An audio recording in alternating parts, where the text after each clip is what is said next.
How you doing?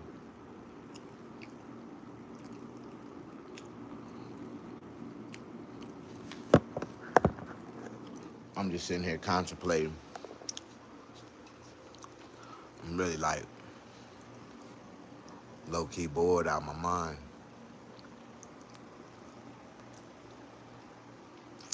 How y'all doing?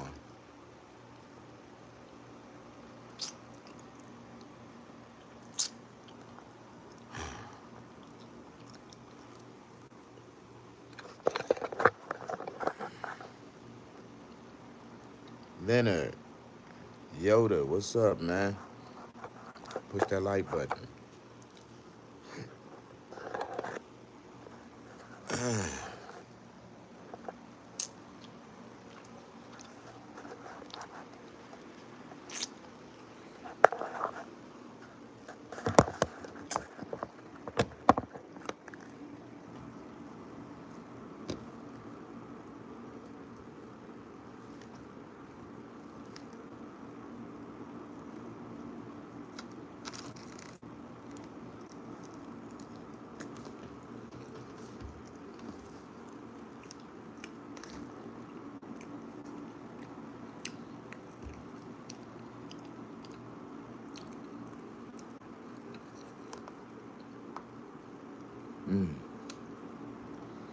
Push that like button.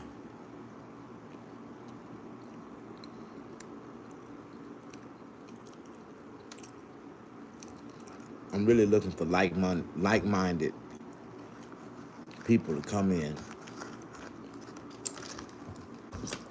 I got some things I want to talk about. I got some things I need help with. And I just wonder if I can get some people to help me. How y'all doing?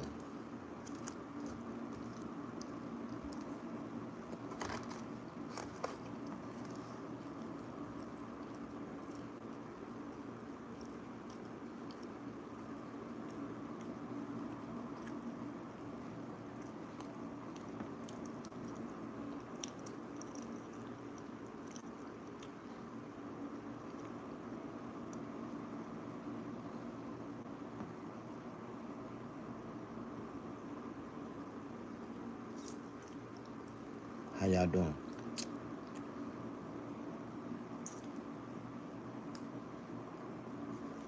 Well, there's some bullshit right here. I must have been real hungry. I ate 3, 4 bites and got full.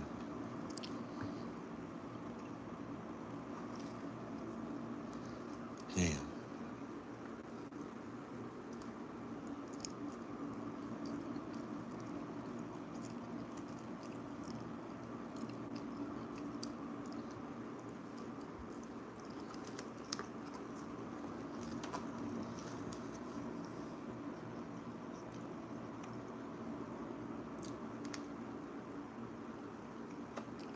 How y'all doing?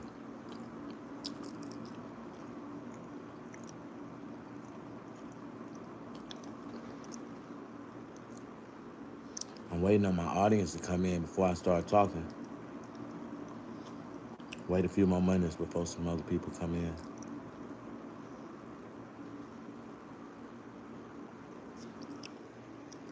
What's up, Mr. Leonard?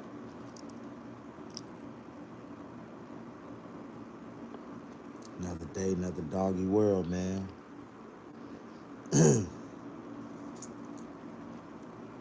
Oh, yeah. I gotta stand up and let this go down. Whew. This is fulfilling.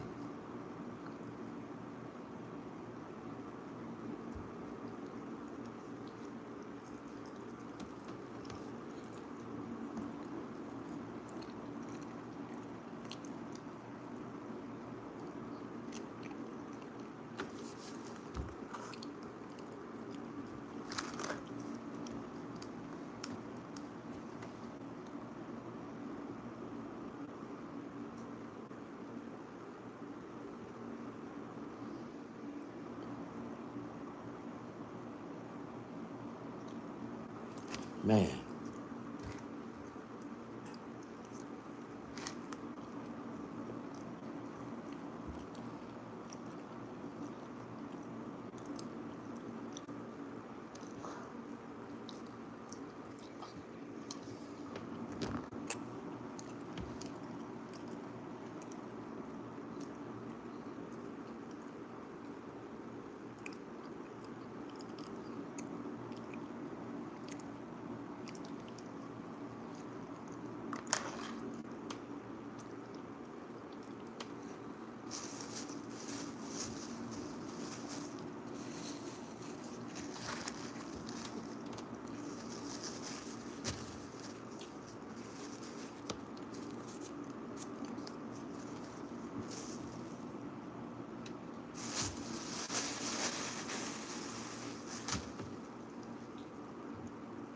God.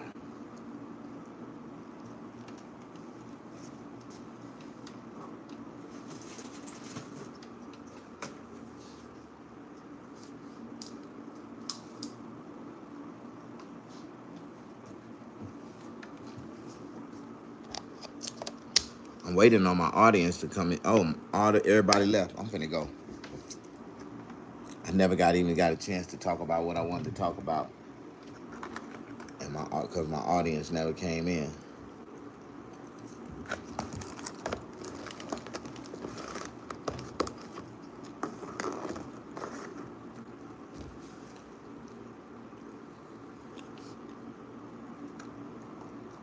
It's okay.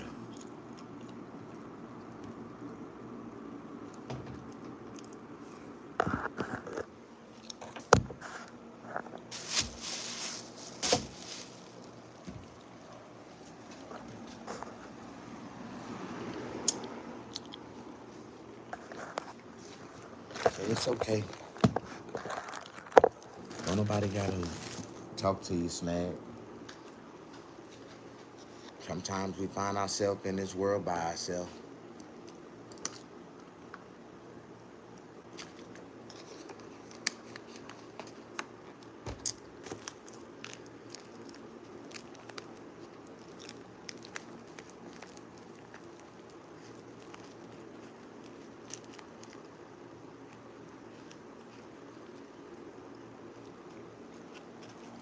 Oh my God.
Hey, how y'all doing?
doing?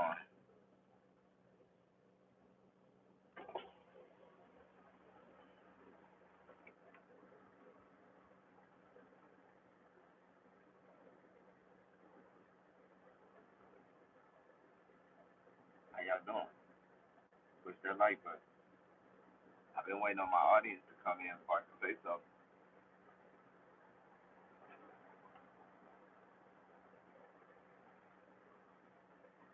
Nobody leave a comment yet? How you doing? Push the like button.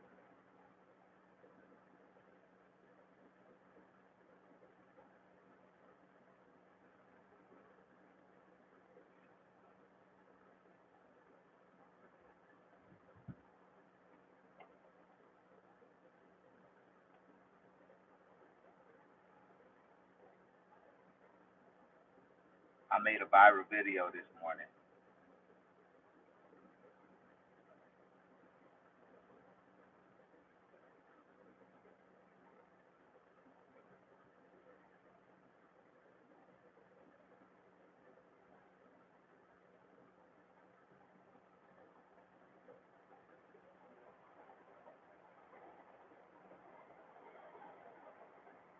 How you doing? Push that like button. Don't nobody like you, Snag. Why they don't like me? Nobody tell me why they don't like me.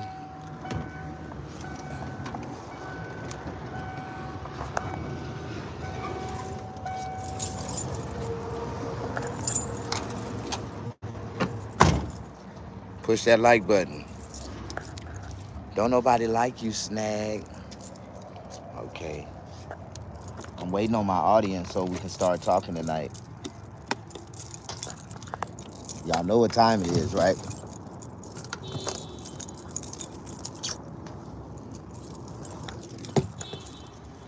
Do you know what time it is? Oh, I lost my whole audience. I had 5 people, and all 5 of them left at the same time. So I didn't have nobody. Oh, wow.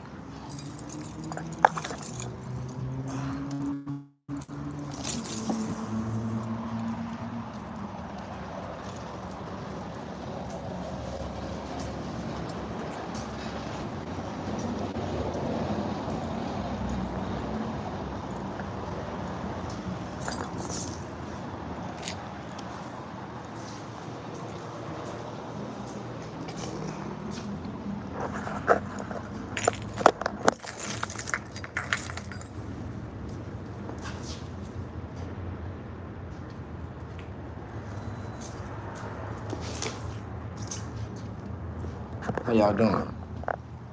I'm waiting on my audience so we can start the conversation. Don't nobody want to come in and talk to me tonight.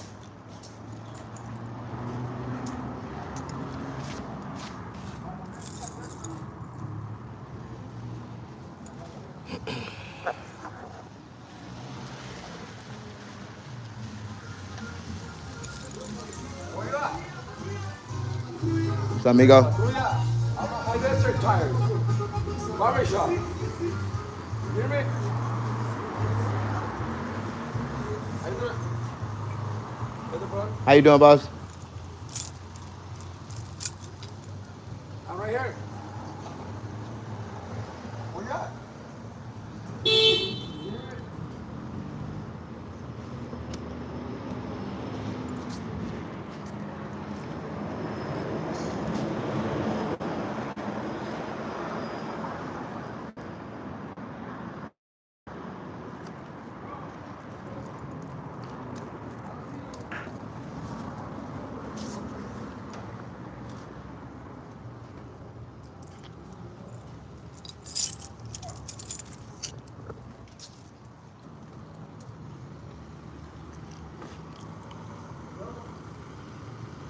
You see that girl right here?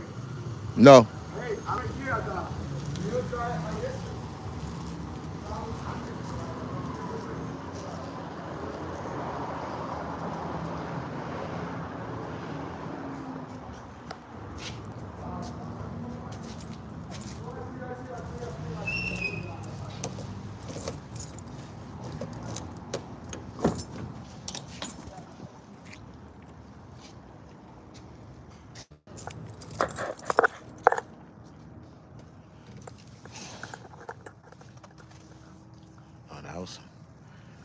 Suspect activity right there. I'm looking for the girl. You know the girl at? No, I ain't seen no girl, homie. Push that like button. Come on in.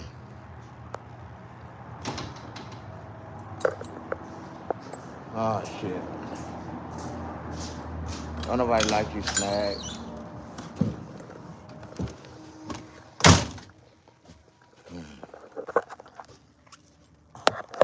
Push that like button. Come on in. Let's talk. Time to talk. It's time to talk. Time to talk. Time to talk. Who gon' talk with me? Who gon' talk with me? Who gon' talk with me? Who gon' talk with me? How y'all doing? Push that like button.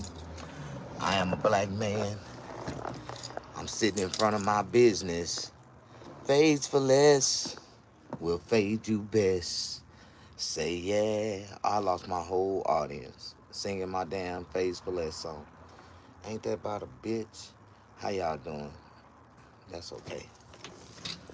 We're building back up one at a time. I had 10 people and they just disappeared. They don't even know what the conversation or what the subject or the matter could have been all about. Let me roll this window up. Let me protect myself.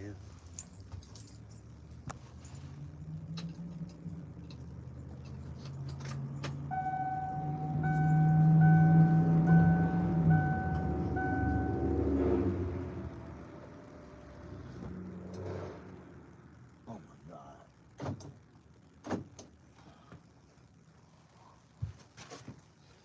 It is hot tonight.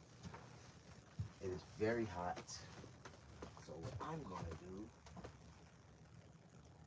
is on my air conditioner.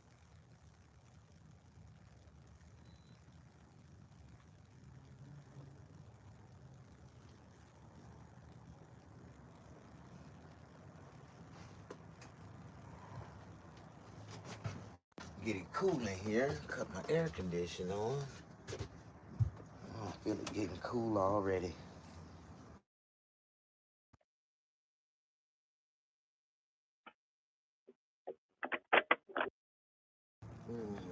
Push that like button. I need somebody to push the like button for me. There go a comment. How you doing? I've been waiting on you. Pen, what's up, brother? AC and building? What that mean? AC in the building.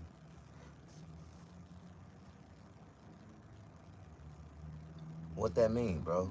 I got an AC. I got an AC in the back. My portable air conditioner. Not. I don't. I have a central air conditioner, but I'm not gonna turn it on. I got a portable air conditioner, LG, 10,000 BTU, and I just hit that thing. It save a lot more energy. Oh my God, it's already cool back here. Look. See, I got one of these, a portable air conditioner. This motherfucker blows snowballs. It's a 10,000 BTU, so it cool off my whole AC, my whole area. Oh, it feel good back here. I ought to come back here. See, there you go, right there. That's a better look at it. Whew. This AC right here blow all the way to the front, ice cold. Yeah, y'all don't know nothing about that. How y'all doing? Push that like button. Don't nobody like you, Snag. I don't know why. I try to be a likable person. I try to be the person that everybody will want to be inspired to, like. I try, but sometimes you can't win over everybody. You can try your hardest, and sometimes your hardest ain't good enough. You know what I mean? I could have sworn I had my remote control over here somewhere. I can't find my remote nowhere.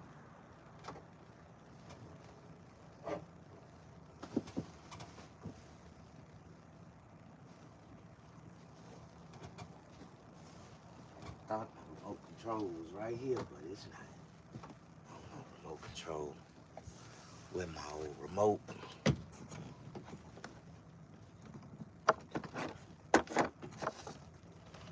It's somewhere in here. I gotta find it.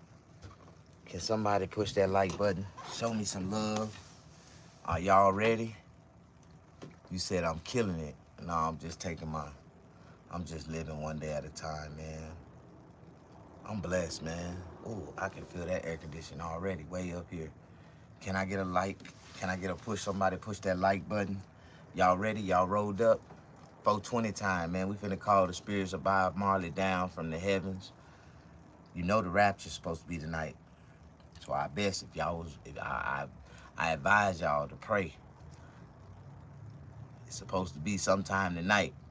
It's supposed to be between the 23rd and the 24th. So I want y'all to come in, push that like button. We finna smoke, bring the spirits of Bob Marley down from heaven, and we gonna get into a good conversation. It's a lot of things going on in the world, man. It's a lot of things going on in the world. Jimmy Kimmel need to go to jail. That was a fraudulent move that he did with his followers and fans to cancel their Disney subscriptions and made Disney put him on the West Coast TV channels again with his corny ass damn late night talk show. Do anybody agree? If you agree, push the like button. Jimmy Kimmel should be going to jail real soon. The DOJ should be doing an investigation on Jimmy Kimmel and his little crew, because they cost Disney a lot of money, and that's fraud. That's fraud. Do anybody agree with me? If you agree, push the like button.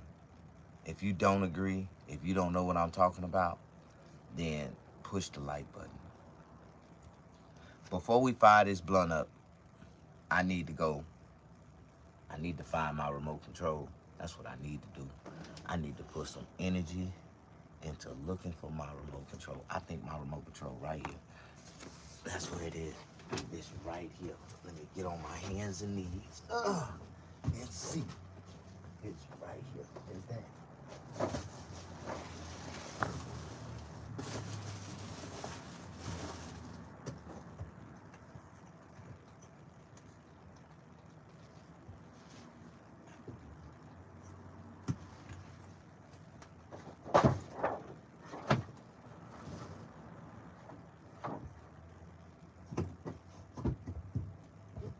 My remote control is not right there. My remote control is not right there. And somebody, my police flashlight, my batteries done went dead. I gotta buy me some more batteries for my police flashlight, my nigga beater. This is for somebody to stick their head in my RV while I'm asleep. Bam! I bust them across the head while they got their head sticking in there. That's that police flashlight. How y'all doing? Push that like button. Hell, I got a police baton, nigga. I'll whoop your ass just like the police. Fuck with me, nigga. Whew. Well, you know you're getting old when you got one of these. Whew.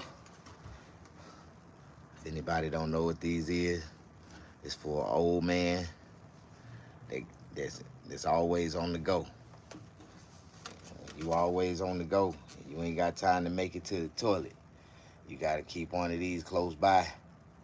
My granddaddy said that's the first sign of getting old. When you gotta get you one of those medical piss drops and keep it close to you, because your kidneys get loose and you never know when you really gotta go. And if you gotta go, you ain't got time to be running to no bathroom. You need to be going right then and there. If you don't, it's gonna be too late. Can anybody push the like button if they know what I'm talking about? If you don't know what I'm talking about, whew. Oh, I just released like 2 pounds off my kidneys. Oh my God, how y'all doing? Push that like button. Don't nobody like you, snag. My nigga beater right here, boy.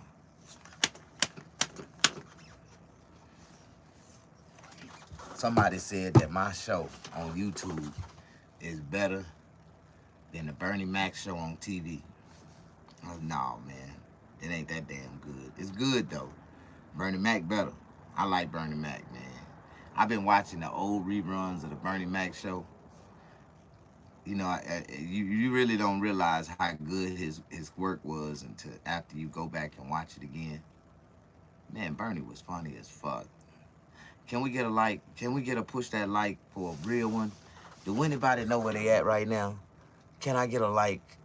What do y'all got? What's going on? Tommy, what's up, Pen? What's up, Tommy? There go one of my recognizable people, man. I really like, man, the people that make me excited when I read their name across the screen. Tommy, one of those people, man. That's like Tommy, man, off of what's the name of that episode? Tommy Egan, off of Force, the Force episode. Let the Force be with you. Hey, push that like button. Come on in. I ain't even started my conversation, my topics yet. The things that I really want to talk about. I can't talk about them right now because I need this remote control. And I got another remote inside my shop. But therefore, I can't fire my blunt up till we come back. I got to go get this remote control. I got to go get this remote control. Wait a minute. Let me see. There, you know what?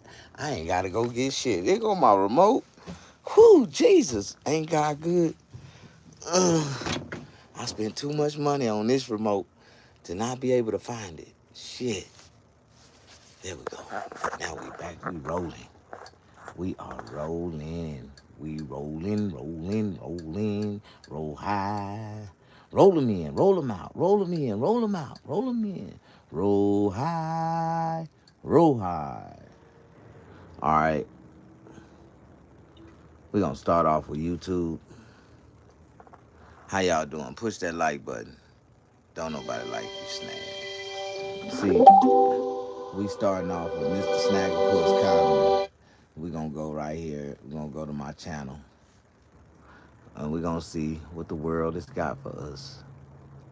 Ground Zero of 910. Bearing false witness. All right, you guys, happy Tuesday. Sorry we are running a few minutes late. It takes so much time to investigate. We are such a small team, and we're constantly trying to make sure we're giving you guys the most accurate information. And you know, it suddenly occurred to me after last week that I should maybe go back and find all of the original videos that were going viral on social media on 910. You know, all the videos pertaining to the assassination, the people that were providing testimony as to what happened. And immediately we started to notice a pattern. We noticed that a lot of the eyewitnesses and the people that were sharing those videos weren't exactly... I bet you she finna say the same thing I said exactly when the shooting happened. That none of the people that... What the fuck? To investigate. We are such a small team, and we're constantly trying to make sure we're giving you guys the most accurate information. Candace, we finna watch this real quick because this is real interesting. Settlement check completely changed I was my watching, life. And it came from a car accident I almost forgot about. I never imagined something that... I was watching when Kurt got killed, and the first witnesses that they interviewed after the shooting, they was very sarcastic. They didn't have no remorse. They was laughing, being smirky. And let me see if she's gonna say something about this. And I said this, I mean, moments after he got shot. Let's see if she's on the same tune as me. Y'all ready? Come on, let's listen to Candace. And immediately we started to notice a pattern. We noticed that a lot of the eyewitnesses and the people that were sharing those videos weren't exactly random college students from UVU, but rather people that either had strong ties to the government or to Turning Point USA altogether. So what gives? Also later on, we're going to discuss Andrew Colbert, the PR agent, close friend of Charlie Kirk, who sat down with Alex Clark to answer questions pertaining to whether or not Charlie Kirk was converting to Catholicism and whether or not he was offered $150 million from Israel. Except I literally do not know who said either of those things, but we'll see how he responded. Anyway, welcome back to Candace.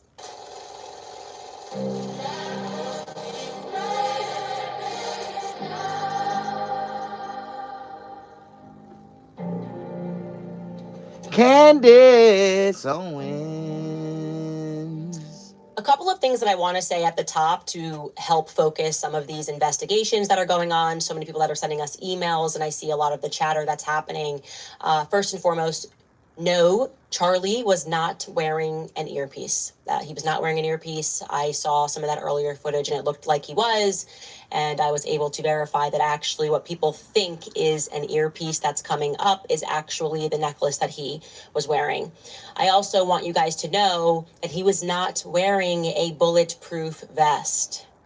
I was able to verify that, and there does seem to be a backstory there. Somebody that had reached out who had been providing vests for Charlie and then no longer was providing vests for him. We're looking into that, but I wanted you to know those two facts. All right, now jumping into what I wanted to discuss today. We thought we should go back and re-examine all of the witnesses, okay? The people who spoke out to the press in the immediate aftermath of the killing. This is what I want to hear right That's here. what brought us to Caldera Engineering, the man who owned a couple of houses on that block, and we found out that Caldera Engineering, a lot of the employees live on that block. And then, of course, I want to be clear, it doesn't make these people guilty of anything, but I thought it was interesting that I kept seeing this theme that none of these individuals were students of UVU. I guess that's just coincidental. Just to go back, we had already discussed Tiffany Barker and that early morning GMA interview, Good Morning America interview that she did with her nieces. So I'm going to show you that again to jog your memory because we have an update. Take a listen. We're joined now by Tiffany Barker and her nieces Elle Steele and Mia Grant, who were all in the audience yesterday afternoon. Thank you for joining us this morning. I know it's been a difficult day for all of you right now. And Tiffany, let me begin with you. Just tell us what you remember about the scene yesterday. It was horrific. There was one shot that rang out, and everybody instantly looked around and then fell to the ground. People saw Charlie instantly get shot in the neck, and everybody fell to the ground, and then people started running and got run over. And I was with my family. We had 16 of us there, so 5 adults and like 11 children. And we instantly got separated. We're trying to find everybody, and we had amazing good Samaritans that grabbed kids. One took my niece and took her to her apartment. Somebody grabbed these two and my daughter and took them over to the tennis courts and stayed with them till I came. It was a super awful tragedy, and there were really good people that stood up and supported each other, and it was actually really powerful to see that. Elle and me, I can't imagine how scared you must have been yesterday. What can you tell us about what you all remember? Elle, you go first. So I remember hearing this thing. It was hard to know what it was, but then I saw it, and I saw blood everywhere, and it hit his artery, and then I fell to the ground. I covered my head with my hands, and then I just started saying a prayer, and then we all ran. We sprinted away, and we ran away and then we met at the tennis courts, and we couldn't find anyone. It was just me, Mia, and then my other cousin Bella. And then we were calling everyone. We didn't know what to do, and then we finally met up with them, and it was just so scary. I'm sure. Mia? I remember that we were 15 feet away, and I thought the shot was like a firecracker or something. It just didn't seem real. After that, we went behind where Charlie Kirk was, and then we were meeting up at the tennis courts and trying to find everyone and get everyone together. And Charlie Kirk was such a good guy. I'm gonna miss him so much. I've always watched all of his videos, and I don't see not one kid out there in that footage. What you went through yesterday. Thanks for sharing your stories this morning.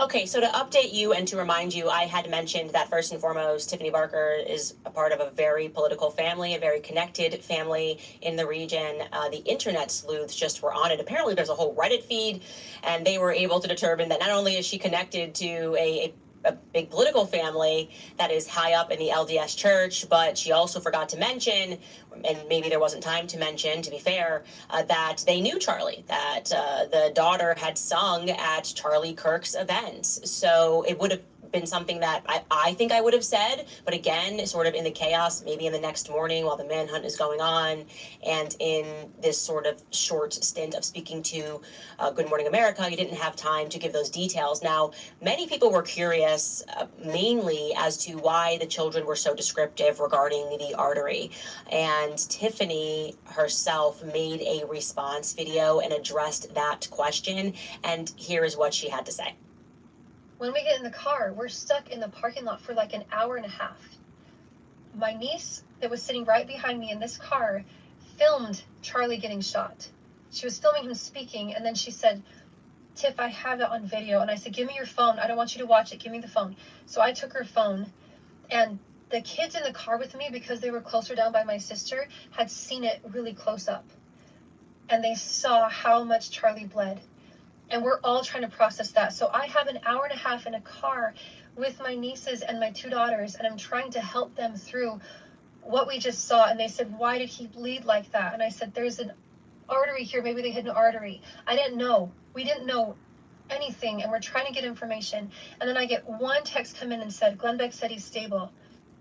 And I told the kids, you guys okay? He's okay. They're taking turns praying for him.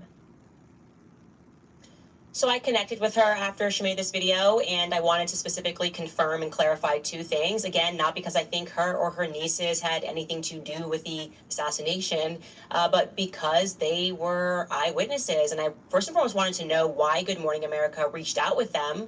It didn't seem to me that any of the videos she put out would have inspired a producer to reach out and say, hey, can you be our eyewitness, provide eyewitness testimony to what took place? And she intimated to me that actually it was a political connection. That was the reason it happened.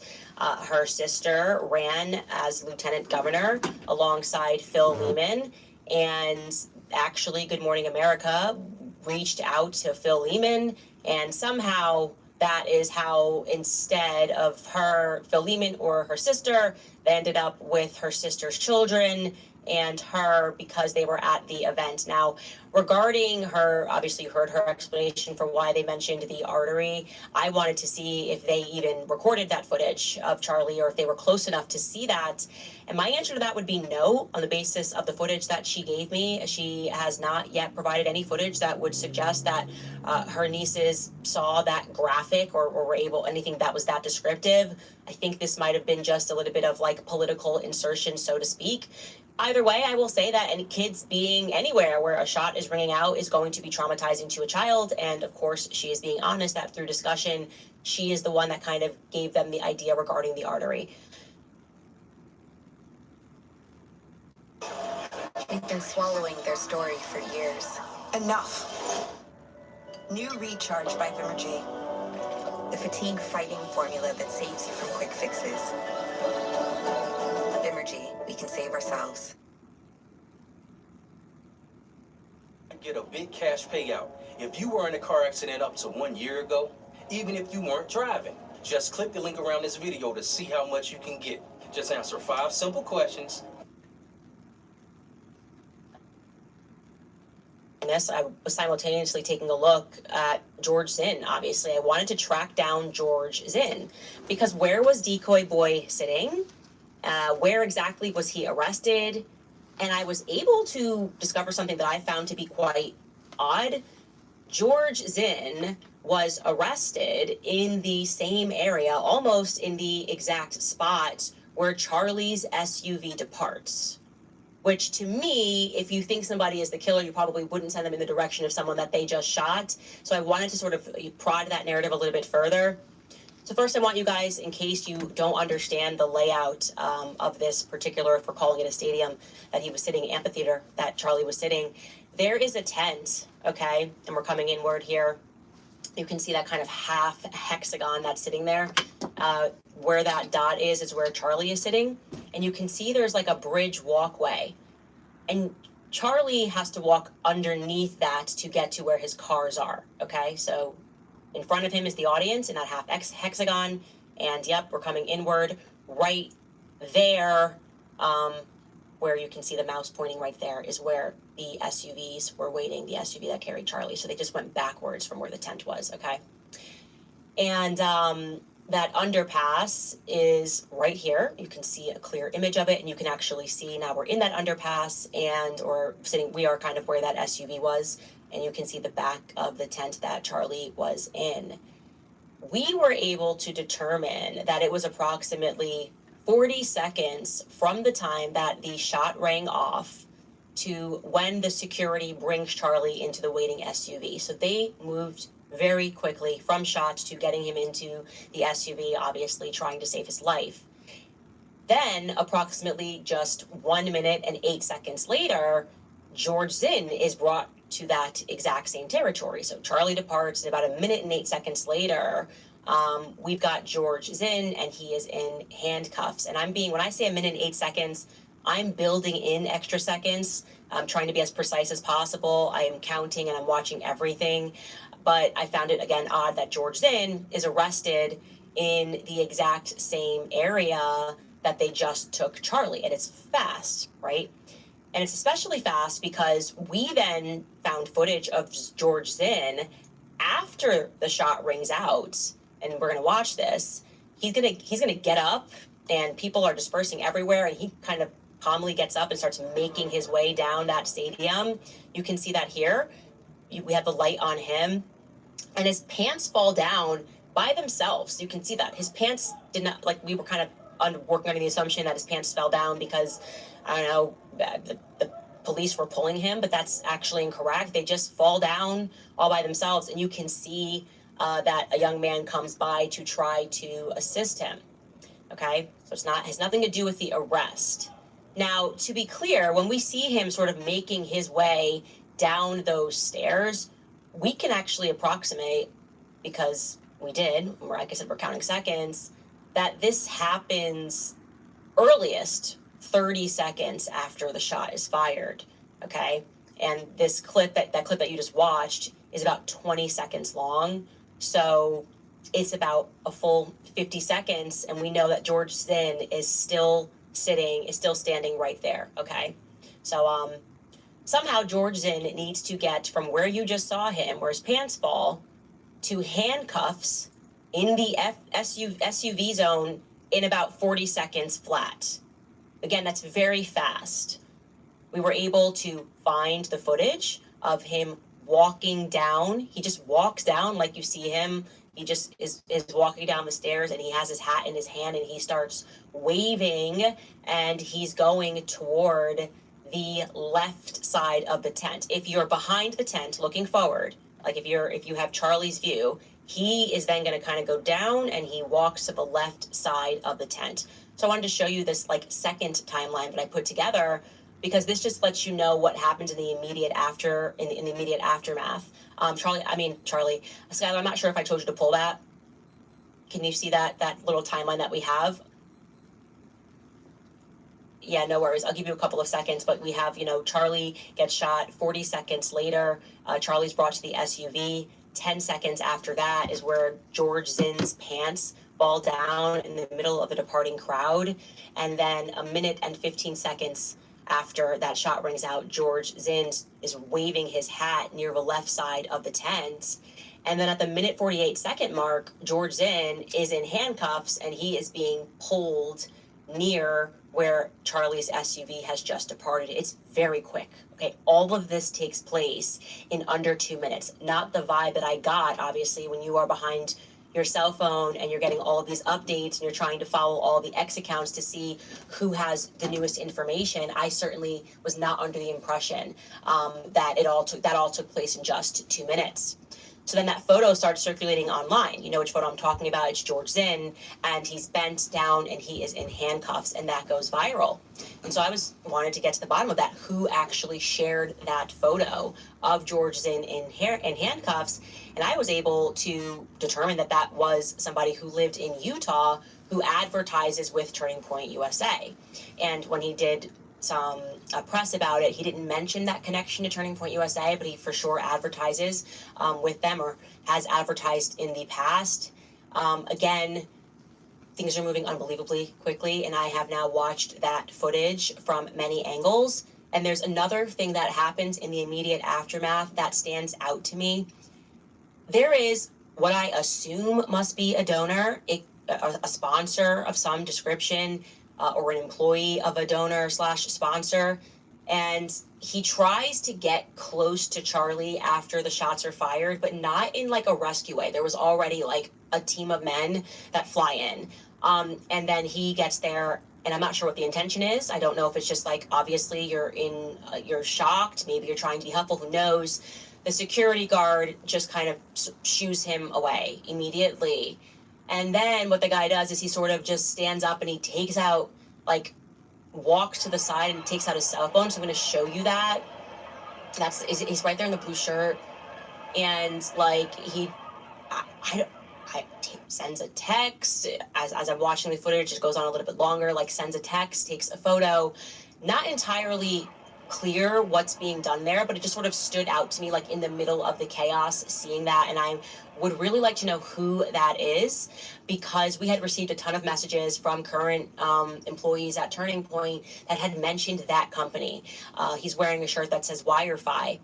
And according to the sources at Turning Point, it was a rather young company, meaning that the company hasn't been around for very long, that came out in a really big way in terms of sponsorship for this tour. And that's common sense, given the fact that WireFi, you will notice in the clips of the event, is the backdrop advertiser that's behind Charlie. So maybe this person came because it's his first event of the season and they are the major sponsors.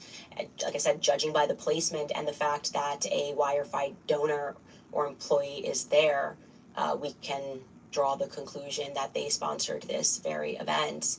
And I'm interested in knowing who that is. So if you've got any answers for that, please let me know, because I would like to see what he took a picture of and to get his perspective on things. Certainly would like to identify who that individual is. I then decided to try to track down the origin of a video that actually no press has been done on. It was the video of I assumed it was a student, and I think, we shouldn't make assumptions, who recorded the shooter on the roof. Remember? That started going viral. If you remember the footage, and and there's a guy that's kind of speaking in the background. We can show you that footage right now. Let's take a look at that footage that we're referring to. Get right up. Yeah. You think he'd already be in place? You would think that. So there's somebody on the roof right there? Just saying? He just ran from, where's my finger? Well, from over there, ran in, and now he's right there. Just saying. Okay. So this footage proved very difficult to track down. And what I mean by that is it was very simple for me to find the account that published the video and made the video viral. And when I reached out to that individual, they were immediately responsive. And I said, hey, where'd you get this footage from? And the individual said to me, a friend of a friend's family member sent it. So I'm like, okay, you're telling me the chain is already twice removed. I said, do you know who took the video? And he said, no, I don't know who took the video. And when I asked the person who sent it to me to tell me who did, because I have all of these journalists, including yourself, reaching out to me, trying to get to the bottom of it, he just stopped answering me. I said, so your friend who sent you this video just stops answering you? And he then sends me a screenshot of a conversation that they're having on an app that I don't recognize, right? So we are prodding that, and he has been responsive, so I'm sure he'll tell me what app this is. And sure enough, the person says, well, there were two people actually who took that footage, which obviously isn't possible, but there are two people that were involved in taking that footage, and he sends him two numbers. And those two numbers were both Chicago-based. And when I looked up whose numbers those were, it looked to me like that was just kind of leading to nowhere. Like, why are these two Chicago-based numbers? It was very weird and very sketchy. So then I have a guy who's on the ground in Utah, and I asked him, a student, to start looking around, fishing around, and seeing if he could figure out who took that photo. Again, operating under the assumption that this must have been a student that was walking by Pelosi Center. And he comes back and he says, I have a number. of an individual. This is allegedly the person who took the footage. And I said, do you know that person? Is this a UVU student? He said, no. And I said, well, where did you get this number from? And he says, well, on the day, there was a guy named Aaron who was walking around and was checking on people. And Aaron is the one that gave me this number. You know, I don't know Aaron even, but like, he's the person that gave it to me. So then I said, can I have Aaron's number? He gives me Aaron's number. And Aaron also has a Chicago number. So I'm getting from somebody on the ground, and I'm getting from this person on Twitter that all of these Chicago numbers are involved, and that's not making sense to me. And I then tried to text that number of the person who allegedly shot the footage. We didn't get a response until today. We finally got a response from that person. I hop on the phone with him. He explains that it wasn't just him, it was one other person who he was walking with, who saw this person run across. Neither of them are students of UVU. One of them said he was a student at BYU, which is Brigham Young University. And he's like, well, I didn't take the footage, but my friend took the footage. And his friend does not have a Chicago-based number. So I am confused. And we ask if he'd be willing to send us the footage and to get us on the phone with the person who actually took the footage. I had a conversation with that individual after all this running around, hence the reason these episodes take so long to put together, because you're calling people, you're waiting for responses, and what he said to me completely betrays the narrative of what the FBI has put out. I am working to quadruple confirm exactly who this individual is, but he was very much, and maybe this is a poor way of saying it, a straight shooter. Said, yes, you know, I have a training. And I don't want to give too many identifying details here, but this person himself has a lot of experience with guns and knows guns and, you know, helps to train people in that sort of a capacity, and said that they observed that individual, the FBI saying that the shooter dropped onto the roof at 12:15 didn't make sense to him. He said earliest it was 12:22. That the individual ran across, set up, took the shot, and I said, well, you must have been there, because he then sends me I wanted to see all of the metadata of when he took that footage, and the metadata begins at 12:22 and goes into 12:23, the very minute that Charlie gets shot.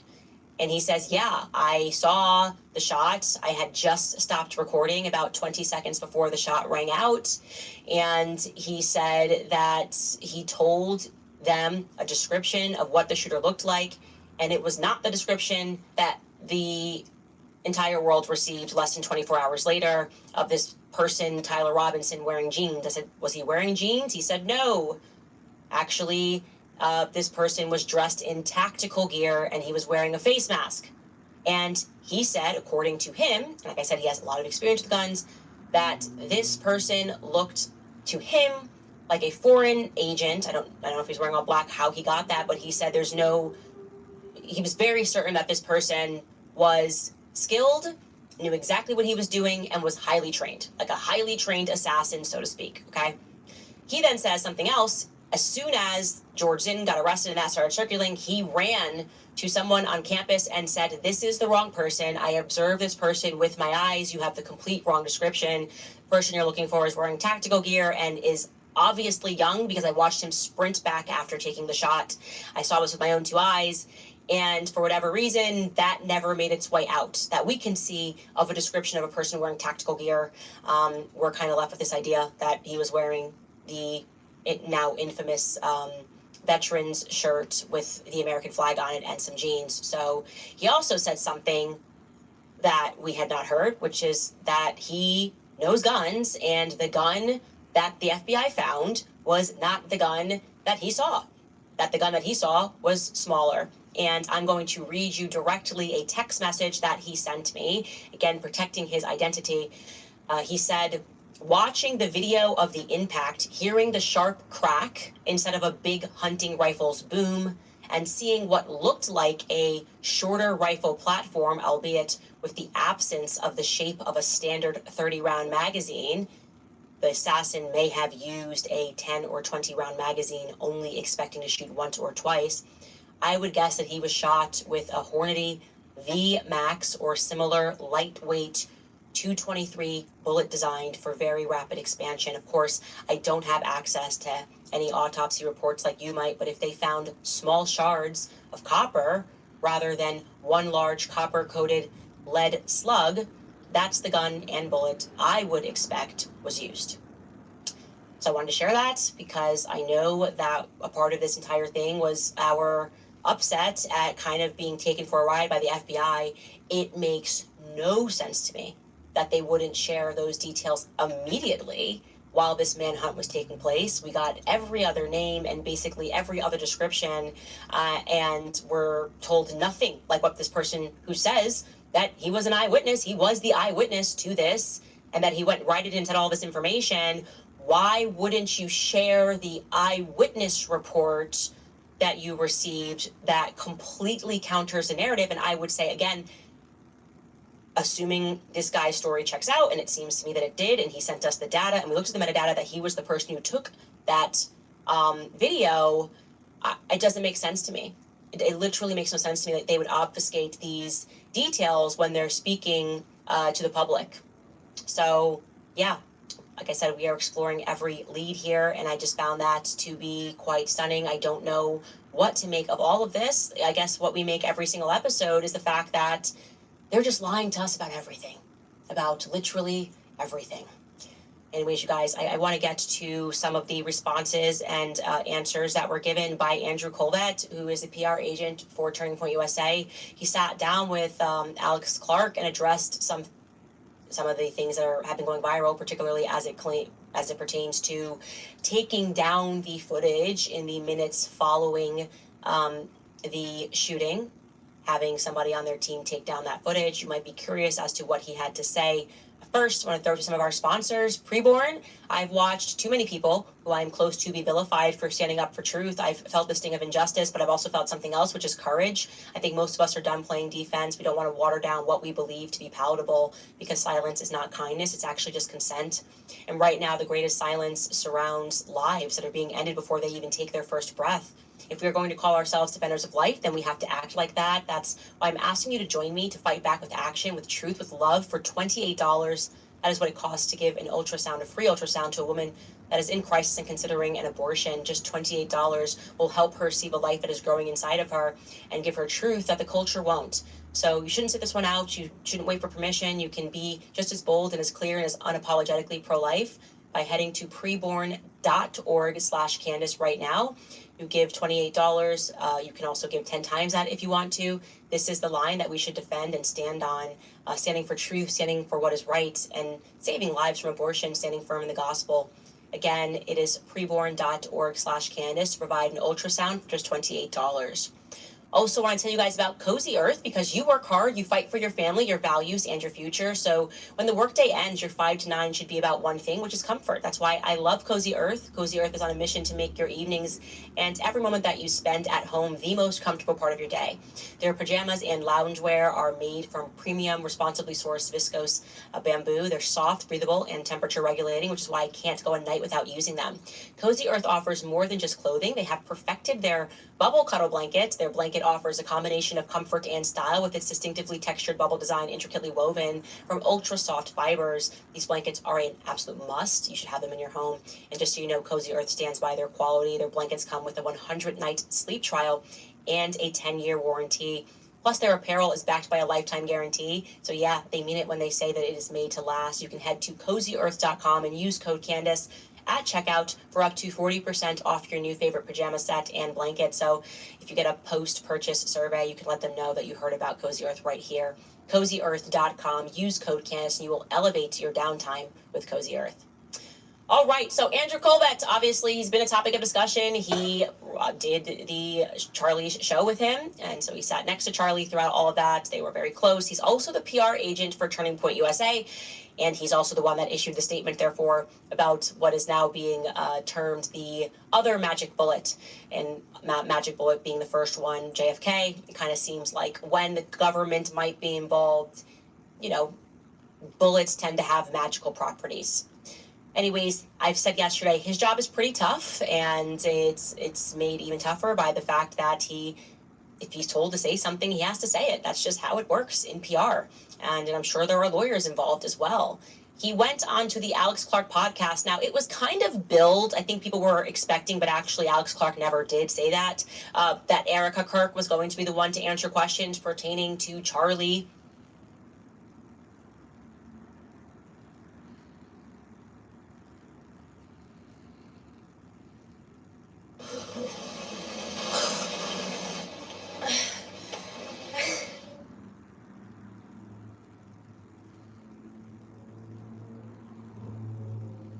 In shoes and accessories. Alibaba.com, a leading B2B e-commerce platform for global trading.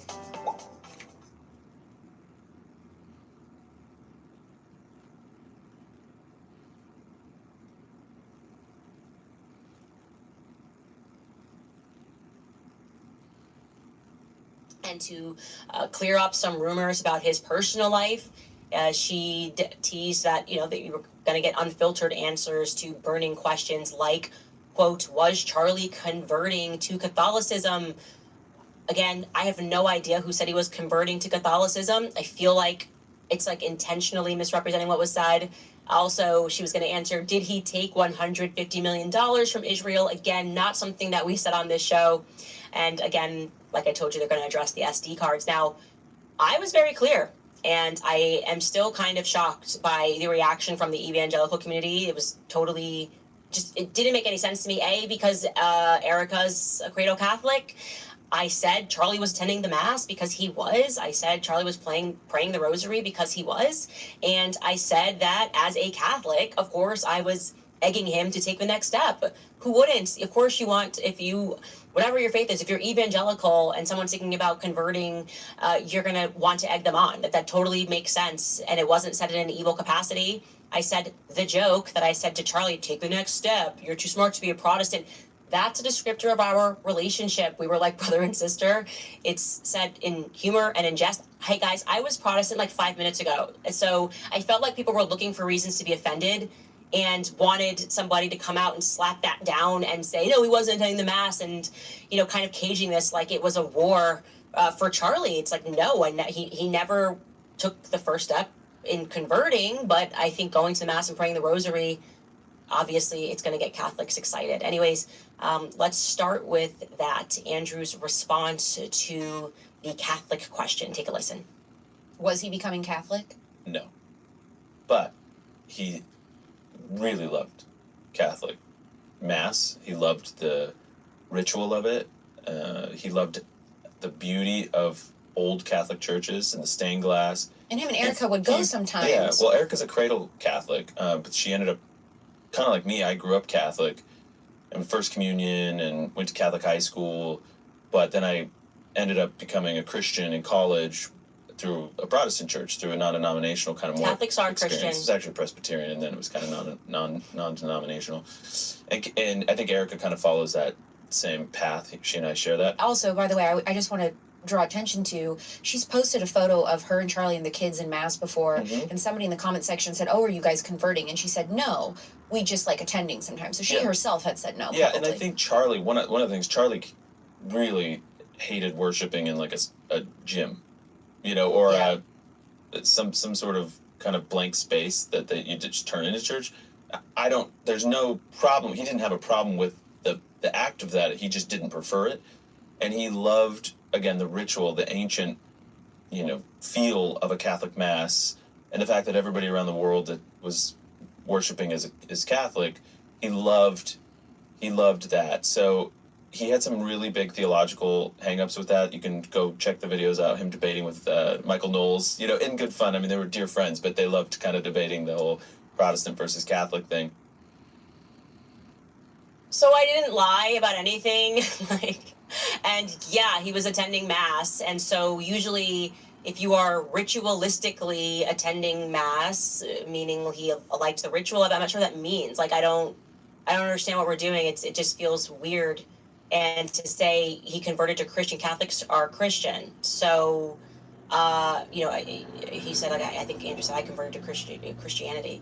I went from being a cradle Catholic. And yeah, there is no question that Erica and Charlie were attending the mass, and that's what I said. And I said that he was praying the rosary, and there's no dispute there. I never said he started converting to Catholicism. I said that the Catholics were kind of thinking, take the next step, Charlie, take the next step.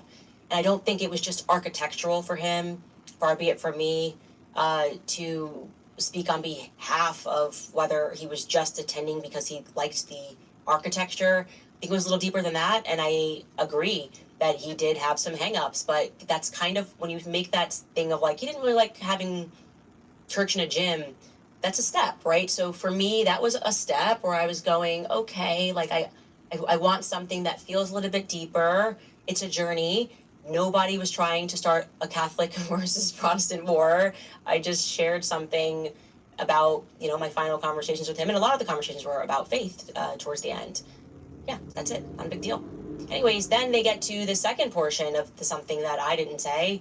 Nobody said the number 150 million, or I didn't say the number, Tucker didn't. I don't know where the 150 million number came from. If I'm being honest, I said 150 million was what BB spent on Operation Mocking Pastor. Now, the way they're going to answer this question about whether or not Charlie was offered money, Israeli money, is interesting. Take a listen. Was Charlie offered $150 million from Israel? As far as I know, no. I had never heard anything like that. Everyone I've asked has said the same thing. And by the way, just for what it's worth, it doesn't matter the amount that would have been coming down. We would have said no. And there's evidence that is true. Turning Point does not, Charlie would not accept foreign money. Exactly. We only took American money. Yeah. There was money sent to us, like practically in multiple instances where they're trying to cram it down our bank account. And we said no. We canceled like money wires and things. No foreign money, and also no handouts from the government. During the pandemic, 100%. He refused to do mass layoffs that everybody else in the country was doing. Said no to the whatever that check was. What was that they were handing out? Stimulus check. Yeah. The PPE loans, right? I always get PPP and PPE mixed up, but yeah. But it was a good amount of money that at the time we could have used. Yeah. He put out a company statement saying, this was tempting for sure, but we're going to say no. Yeah. I mean, he was very principled in that way. He was extremely principled, especially on foreign money. I remember moments we'd be at like an event, and some foreign people would come up and like demand a meeting or try and get a meeting with Charlie, and Charlie would look at me and go, deal with them, get rid of them. Like, just, I don't want to talk to them. Okay, so there is this thing called VARA, and every country, if they're going to influence people, if you're Qatar, if you're Iran, and you want to lobby on behalf of those countries, you have to be registered under VARA, so we know where that money is going into. If you have, literally stands for foreign agents registering, right? If you have foreign agents in America that are working on your behalf, we would be able to see that. But there's this magic carve out for Israel, right? So when you say, like, was he going to take Israeli money? It's kind of a working around it, right? Do I think that in the Turning Point accounts it would have said Bibi Netanyahu wants this money to go to? Probably not. Do I know for a fact that there are foreign agents working on behalf of Israel that give money to Turning Point? Yes, they do. The question is whether it's Bill Ackman, whether it's Bob Shulman, whether it's a ton of the donors who write big checks and are pressuring him to say stuff. Was a large sum of money offered to Charlie Kirk to take Turning Point to the next level? Not that it wasn't a very high level, to the next level, with the guarantee that he would represent their current perspectives and the things that were going on. And did Charlie Kirk refuse that? I maintain what I said, that happened, and Charlie turned the money down.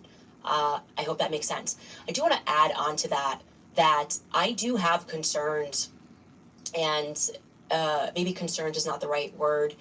I have rather hopes that Erica, who is taking on this huge step of being the chairman and the CEO, that she has someone in her corner that she really trusts. And what I mean is that I am not equipped to be the CEO of my little tiny company, okay? And I've realized that how much it involves, or to understand accounting, to understand how people can create LLCs, a spinoff of LLCs, how money can be hidden and pushed into different directions and into vehicles that you don't understand, takes a person that is sort of trained to have that business mind. I am grateful that my husband has that business mind, I just don't actually even care to have that business mind more than anything else. Not that I couldn't learn it, but I know with a company at that size, Erica is going to really need to have someone who is very much in her corner. It breaks my heart that she doesn't have Charlie. Charlie would be exactly the kind of person. Like it's the beauty of a partnership, and they had a beautiful partnership.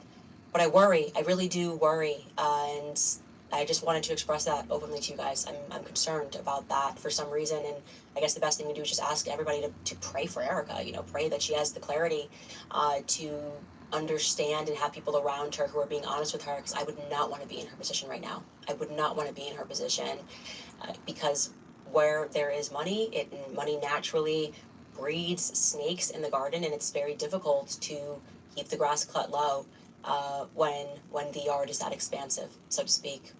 Anyways, they then address the SD cards, and here is what Andrew had to say about the Turning Point affiliate, employee, somebody adjacent to Turning Point, who removed the SD cards from the camera that was behind Charlie in the immediate aftermath of the shooting. Take a listen.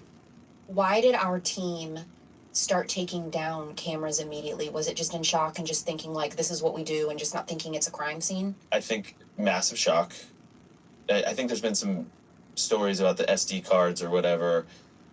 That was because even in the shock, there was an understanding that the proximity of those cameras were A, going to be evidence, and they wanted to make sure that it didn't get stolen out of the cameras, but B, they didn't want anybody to run in. I mean, there was those videos of the kid running and grabbing the hats. Hats, yeah.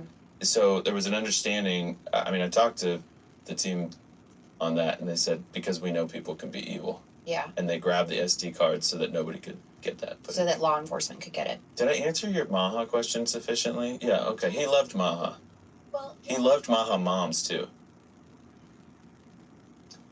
I think I would have probably pushed back and asked, okay, but now that, you know, the feds have kind of been fumbling the ball just a little bit, a lot of it, maybe just release everything and let the sleuths get on it and solve this thing. And that's kind of what I want. I want them to be more passionate about getting to the bottom of things a little bit. Am I maybe being selfish by thinking that if I was close to him as Andrew Colvett every day on the show, I would be like more fired up about all the things that are going wrong? And again, I appreciate that they also have to then turn this next page, and they still have donors. They still have the same donors that were making financial threats against Charlie and blackmailing him, in his own words, by the way. He said that he felt morally blackmailed by them if he had disagreements, and they were trying to control who he could speak to and who he could be friends with. And actually, by the way, we have a clip of Alex and Andrew speaking about that moral blackmail. Take a listen. There's this great clip when we were in Myrtle Beach, and he got asked if, you know, from somebody in the audience, if he was going to, you know, debate Candace or, you know, disavow Tucker. And Charlie's answer I thought was amazing. I remember he came off stage. He was like, "Do you like that one?" And I was like, he would always ask that for reassurance. Yeah. He always loved like, "Did you see that? Did you listen?" Yeah. Do I look good? Was that a good clip? Do you think that would go viral? Yeah. And I remember saying like, "Yeah, I thought it was amazing. It was morally so crystal clear." And he basically said, "I don't appreciate being morally blackmailed." And, you know, and every time people would say that to him, he would dig his heels in. It's like, well, maybe Tucker's going to give 2 speeches now at MFest. And that is the truth. We told you he said the same thing about when he was in the Hamptons, that he was feeling like he was morally blackmailed. He was telling people that he was digging his heels in further and saying, I'm going to bring Candace back. You know, you guys kind of bullied this ending. And by the way, that clip he's speaking about, I actually just saw it. It's from August, so the month before he lost his life. And here is Charlie in his own words about how he was feeling. How was your relationship with Candace Owens nowadays? She's a great friend. You know, look, I don't agree with everything Candace says, but you know what I don't do? I don't stop being friends with people just because people morally blackmail me. I don't do that. You shouldn't either. I have different views on things as Candace. I have different views on Israel than Candace. I have different views on a lot of geopolitics. But honestly, I traveled the country with Candace. I went to her wedding. I saw her meet her husband. I went to Israel with Candace, which is a fun story I'll tell you at some point. But what I don't like is when people demand, you must stop being friends with somebody. Whoa, whoa, whoa. That's a left-wing tactic. Don't do that. I'm not saying you do that, but other people do that. We should never resort to that. In fact, if you believe what I believe, shouldn't you want me to be friends with people that don't agree with us? Shouldn't you want me to also be a tool of influence? And so I think the world of Candace. She's a great mother. She certainly has very, very fun opinions at times. And she's a great talent. She says a lot of stuff that sometimes I don't agree with, but that's what makes our relationship and our friendship interesting. My advice to all of you, you might not like somebody, but never tell somebody like me to stop being friends with somebody on an interpersonal level just because of disagreement. It's bad. It's what the left does, and we should rise above it as conservatives. Thank you so much. Charlie was a very loyal friend, and I'm going to continue to be a loyal friend to Charlie. I can't stand it. I cannot stand to see the lies that are being told.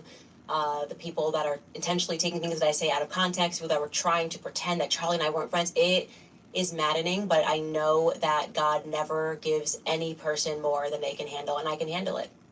And I am handling it, and I want to get to the bottom of what was going on because I know he was under a tremendous amount of pressure. And like I said, I am hopeful that Erica will speak out more thoroughly. I know she's got so much to worry about right now. I mean, chairman, CEO, and still has to be a mother. Pray for her. Just pray for her, because it is a huge burden to have, and she'll get through it. She'll get through it because she has faith in the Lord. I also want to get to this story because I want to tell you guys we are winning in a very big way, a lot. I think the awakening that's happening right now, left and right coming together. And I do want to shout out my lefties here because I felt like I was one of the only people on the right who was anti-vax before it was cool. Like none of my kids were vaccinated, and people thought it was wacky. But before I got there, the lefty moms, left stream moms, were actually the ones that were like very on it with like, what's in these products? And that was like a weird place. I didn't kind of fit in conservative land, being like vocally anti-vax, and took a huge risk in doing our Shot in the Dark series that's available on our website. I think it's the most important series for any parent to watch, whether you decide to do vaccines or not do vaccines. Please be educated. Get educated about each vaccine. You will be shocked when you learn the history of them, how they came together. Maybe not so shocked post-COVID, but you will, I think, be very shocked at how much they lie and delude, and we have all of this fear-based reaction to, in large part, accepting what is poison. And so Trump coming out and making a statement and calling this stuff poison and putting out a list of things that don't need to happen, I'm like, wow. Is he watching A Shot in the Dark? Has Trump signed up to CandaceOwens.com? Is he watching? Is he wearing a CIA hat and watching? I think so. And here's a statement that Trump made. We want no mercury in the vaccine. We want no aluminum in the vaccine. The MMR, I think, should be taken separately. This is based on what I feel. The mumps, measles, and the three should be taken separately.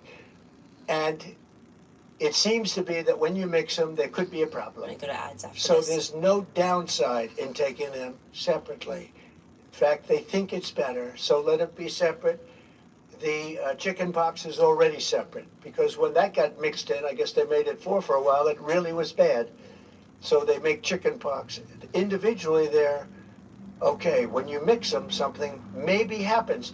So there's no downside in doing it. It's not like, oh, if you do it, bad things. No, it's only good side. And it may not have that much of an impact, but it may have a big impact. So let those be taken separately. And then hepatitis B is sexually transmitted. There's no reason to give a baby that's almost just born hepatitis B. So I would say wait till the baby is 12 years old and formed and take hepatitis B.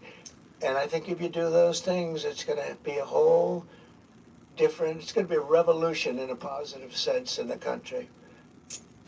I want to say this. The reason the government is coming out and saying this, if you have not been following the news, parents are pulling their kids out of school.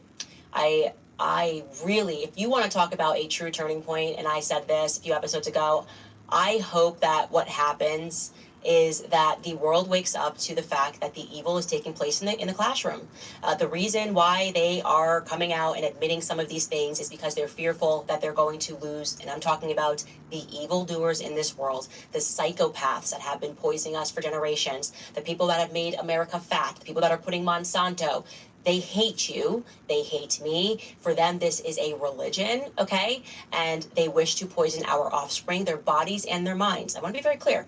Both the bodies and the minds of your children are what they want. That is the one resource that they wish to own. It is our offspring.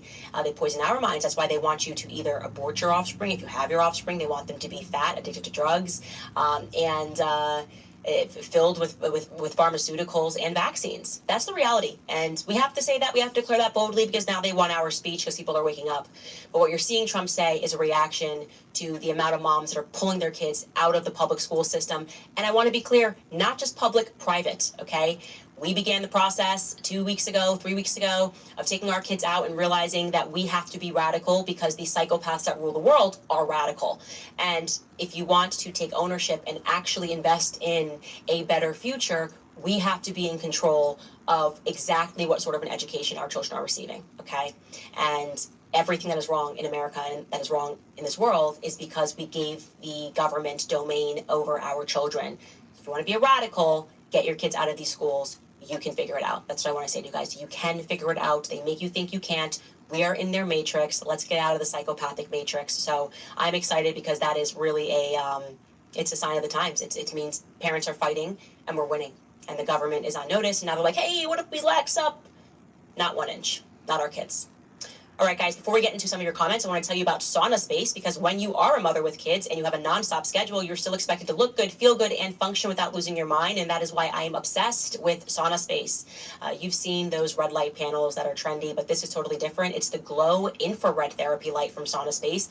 It helps with screen fatigue, and it's amazing for your skin. In the morning, it's like natural sunlight, warm, comforting, and it resets your body clock, and at night, it helps you relax and get ready for a seriously deep sleep. You can even use it as pain relief on the sore muscles or cramps if you have them, and the real game changer is their Firelight Sauna. It's portable and it's powerful. You're getting red light therapy and an infrared sauna all in one. It's your personal wellness sanctuary, plus it's a handmade here in the USA with pure organic materials and zero EMFs for the ultimate detox. Sauna Space spent over a decade perfecting their Firelight spectrum, and thousands of studies support the benefits. In the Firelight sauna, you will sweat hard. It's deep detox, it's faster healing, better sleep, glowing skin, serious relaxation. It even boosts your immune system. So if you are a busy mom like me who's ready to take 20 minutes a day back for yourself, check out Sauna Space. Head to saunaspace.com/Candace and use code Candace and you'll get a special 10% discount. Again, that's saunaspace.com/Candace. Use code Candace at checkout. Also remind you guys quickly about American financing, because you know the cost of everything is still out of control. Many of us are relying on credit cards to cover the essentials. If that debt is piling up, you're not alone. Americans collectively owe over $1 trillion in credit card debt. You might have considered reaching out to my friends in American Financing, but maybe hesitated because you don't want to give up your low mortgage rate. Well, there is good news. They've created the Smart Equity Loan, which is a solution that's designed to help you take control of your finances without touching your current mortgage. Unlike a HELOC, which can have varied interest rates, the Smart Equity Loan offers a fixed rate, which means one predictable monthly payment, giving you the peace of mind. This loan allows you to leverage the equity in your home to pay off high interest debt, free up your cash flow, and keep your existing low mortgage rate intact. It only takes 10 minutes to get started. There are no upfront or hidden fees. So call American Financing and start saving now. The number is 800-795-1210. Again, 800-795-1210. Or visit AmericanFinancing.net/Owens, AmericanFinancing.net/Owens. All right, you guys, let's get into some of your comments. What is on your mind? What else should I be looking at? John Heinschel writes, wow, thank you so much for that donation, John. The question I have is, why now?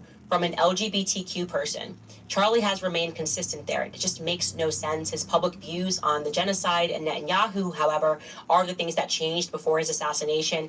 Yeah, I never accepted the Fed slop. That's what I call it, just Fed slop. The whole message is, like I said, MAGA, my dad's extra MAGA. That's supposed to make people that are on the left go, oh my gosh, see, it's because of MAGA dad. It's like so ridiculous. And then on the right, you're supposed to go, trans, it's a trans person. We've talked about this and da-da-da-da. And like, I just knew spiritually as soon as I found out that Charlie got hit that this was bigger than that. I just knew, and I maintain that. And I think now everyone who maybe were going to accept the Fed slop now appreciates that everything they're telling us makes entirely no sense.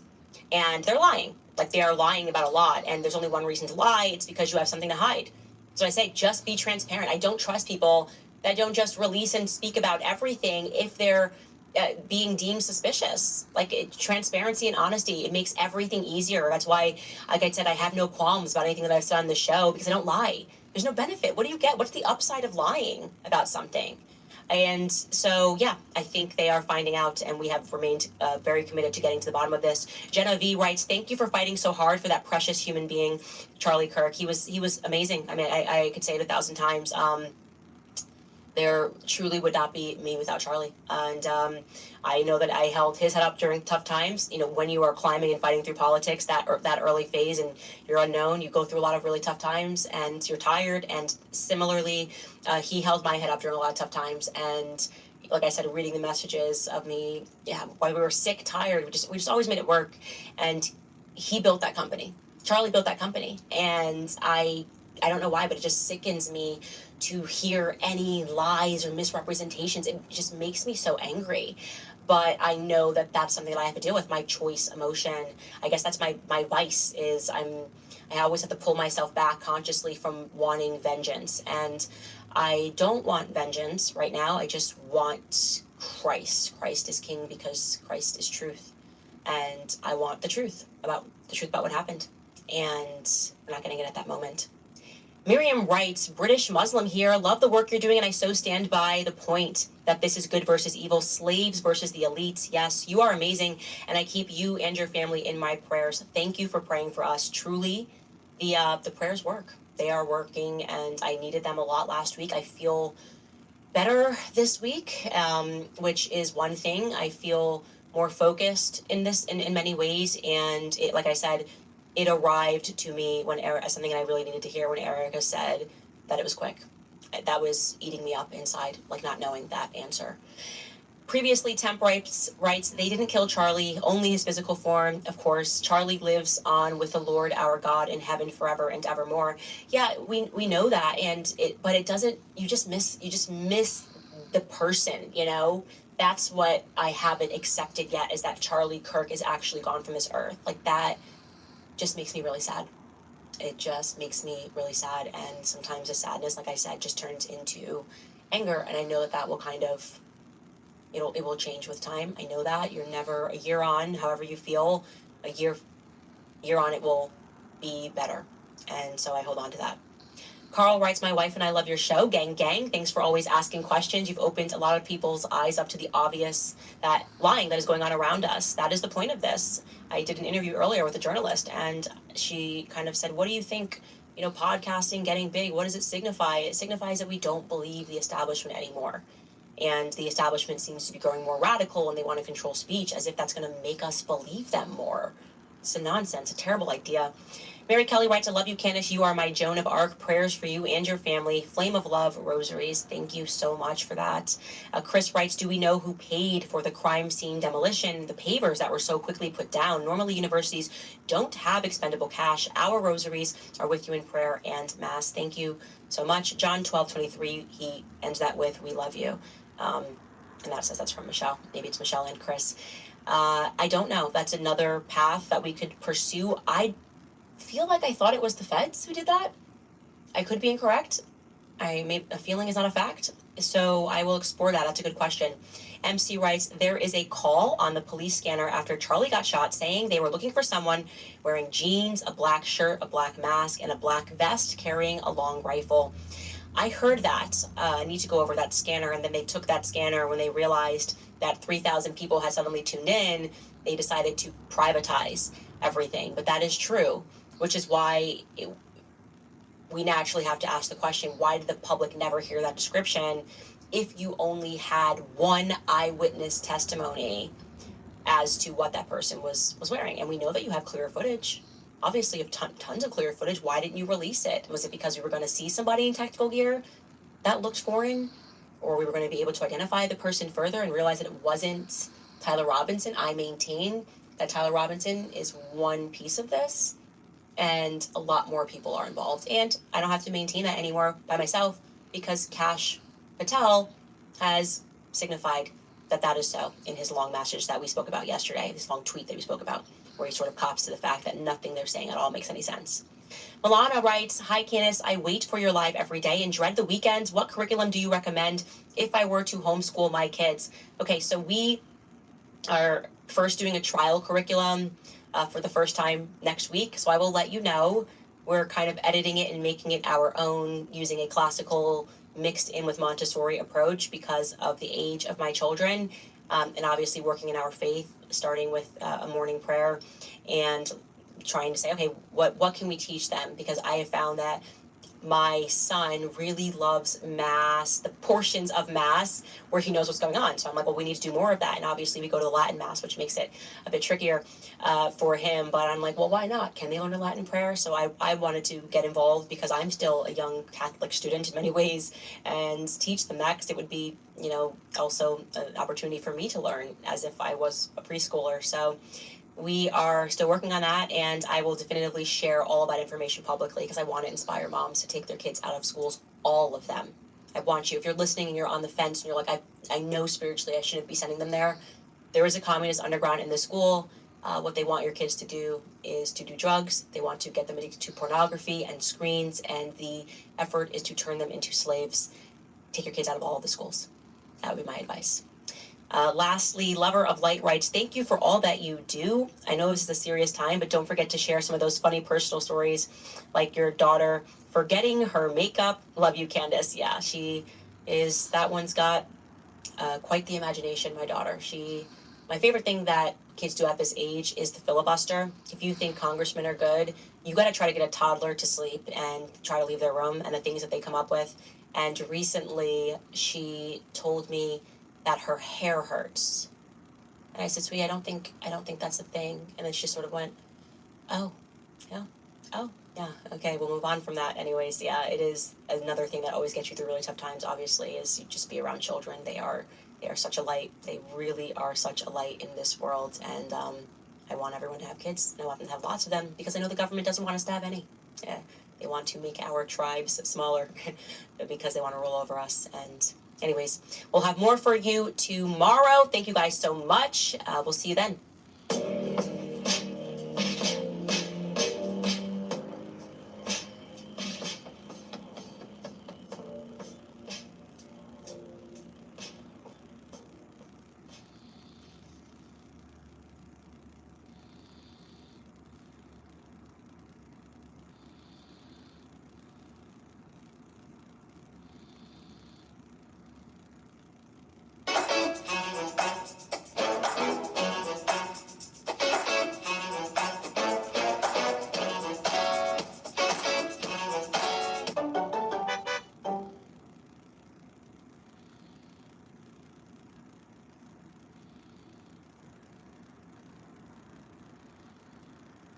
And those are some of the headlines. This is Democracy Now!, democracynow.org, The War and Peace Report. I'm Amy Goodman. Today, a special broadcast. We remember the pioneering comedian and civil rights activist Dick Gregory. He died on Saturday in Washington, D.C. at the age of 84. In the early 1960s, Dick Gregory became one of the most popular comedians in the country and paved the way for generations of African-American comedians, from Bill Cosby and Richard Pryor to Chris Rock and Dave Chappelle. On Sunday, Chris Rock wrote on Instagram, quote, "We lost a king. There'll never be another. Read his books. Look him up. You won't be disappointed. Unfortunately, the America that produced Dick Gregory still exists," Chris Rock wrote. Dick Gregory was the first African-American comedian to sit on the couch of The Tonight Show, then hosted by Jack Paar. But as his popularity grew, so did his activism. He was jailed and beaten by Birmingham police for parading without a permit in 1963. He took a bullet in the knee while trying to calm a crowd during the Watts riots in 1965. That same year, he spoke at one of the first major teach-ins on the Vietnam War at University of California, Berkeley. far as war, as far as the way that radical group will say, oh, they just holding this meeting because they want to duck the draft. They'll always think of little petty things to say. But I tell you one thing, I'm not against armies as long as this the army that's going to come in after a tornado and help clean up. I'm not against an army. It's the type of army that's going to go around the world and distribute food to everyone. But I'd love to ask the boys in Washington, D.C., how a Negro can stand up and say he's nonviolent and white America loves that and going to send me over to kill somebody? No, nonviolence to me means not that I'm not supposed to hit American white man. Nonviolence means to me that death might put me on its payroll, but I'll never put death on my payroll. 2 years later, in 1967, Dick Gregory ran for mayor of Chicago against the infamous Richard Daley. He was a close friend of Martin Luther King Jr., and in 1968, he ran for president against Richard Nixon. I had already announced 18 months ago that I was a presidential candidate as a write-in because I feel that the two-party system is obsolete. The two-party system is so corrupt and immoral that it cannot solve the problems confronting the masses of the people in this country. Dick Gregory, by his account, pulled an astonishing 1.5 million votes, but the official tally put him at 47,000 votes, and that was as a write-in candidate. During that campaign, Dick Gregory was arrested by U.S. Treasury agents for printing and distributing fake American currency with his own picture on the bills as campaign literature. He also became well known for his hunger strikes for justice. In 1967, he weighed more than 280 pounds and smoked and drank heavily. Then he began a public fast starting Thanksgiving Day to protest the war in Vietnam. 40 days later, he broke his fast with a hearty glass of fruit juice. He weighed 97 pounds. In the summer of 1968, he fasted for 45 days as a show of solidarity with Native Americans. The following summer, he did another 45 days of fast in protest of de facto segregation in the Chicago public schools. In 1970, Gregory went 81 days to bring attention to the narcotics problem in America. Beginning in 1971, he went nearly 3 years without solid food, again to protest the war. During that stretch, he ran 900 miles from Chicago to Washington, D.C. During the Iran hostage crisis, Dick Gregory traveled to Tehran in an effort to free the hostages, and he traveled to the north of Ireland to advise hunger-striking IRA prisoners. In his campaign against hunger, he traveled to Ethiopia more than 10 times. More recently, his face appeared in newspapers across the country for his community action to approach to investigate allegations behind the CIA's connection with drugs in the African-American community. He camped out in dealer-ridden public parks and rallied community leaders to shut down head shops. He protested at CIA headquarters and was arrested. Throughout his life, Dick Gregory has been a target of FBI and police surveillance, and he was virtually banned from the entertainment arena for his political activism. When we come back from break, we'll hear from Dick Gregory in his own words. Again, Dick Gregory died at the age of 84 in Washington, D.C. Stay with us. Democracy Now!, democracynow.org, The War and Peace Report. I'm Amy Goodman. As we continue our special remembrance of the life of the legendary comedian and civil rights activist Dick Gregory. He died Saturday at the age of 84 in Washington, D.C.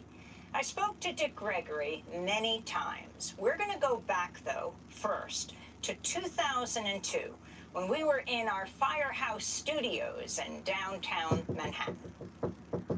You know, when you think about what happened on September the 11th of last year, the number one problem confronting America, there's never another act of terrorism. If this country stays as frightened as it is, it cannot survive. I mean, I never understood what Roosevelt meant when he said nothing to fear but fear itself. I've been married 43 years, and the biggest problem I have with my wife, Lily, when I first got married, is scared. She couldn't handle death. When we gonna pay Sears and Roebuck? You act like we got some money. We don't have no money. And when I get me some money, Sears and Roebuck now my first priority. Well, what? Look, Sears knew I wasn't gonna pay for that stuff when I got it. On the back of the application, they said, "Who's gonna pay for this?" I said, "Your mama." About 2 weeks later, I walk in the house and she's like losing her. They did it. Yes, baby. What's wrong? They did it. They did it. Here it is. Final notice. Final notice. I looked at it. Final notice. Thank God we won't be hearing from them no more. You know, you don't have to worry. Listen, I have a brother that's so worried. He called me the other day. He said, "They're about to repossess my car. What must I do?" Don't park in front of the house. It's just simple. Don't worry. And for those of you out there, those bill collectors, look, I don't know how many of you are aware of the fact that 60% of those bill collectors that call you, they are prison inmates. I mean, I had a triple serial killer call me the other day to embarrass me because I'm late paying Neiman Market. I say, "Punk, you come get the money. You leave the jail and come get the money." And then another thing you have to stop doing, stop having your children lie to the bill collectors. You go to the phone, tell them I'm not here. How do you going to tell a child to lie and then tell them one day, "Never lie to me"? You know, you go to the phone, "Dick Ray, yeah, this is Dick." And they don't know what to do. You see, they've been trained that you're going to say you're not there. And when you say you're there, they run back to the manual. What do you say when they say they there? He comes back, "This is not you." I said, "Boy, how old are you?" 22 years old. Let me tell you something. I've been owing this company this money for 38 years. What makes you think you're going to collect it in your lifetime? And then when they can't intimidate you, then they bring the high echelon, PhDs, psychologists, psychiatrists, and the call goes like this: "Hi there, guy. When can we expect a payment?"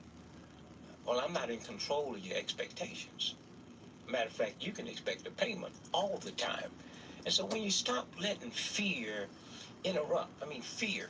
I mean, if you look at NBC, CBS, ABC, in the black community, black folks have looked at the news, and I know black folks that haven't even got nothing, got locks on their door. How you gonna take something to the... I got a cousin in Kansas City, Missouri.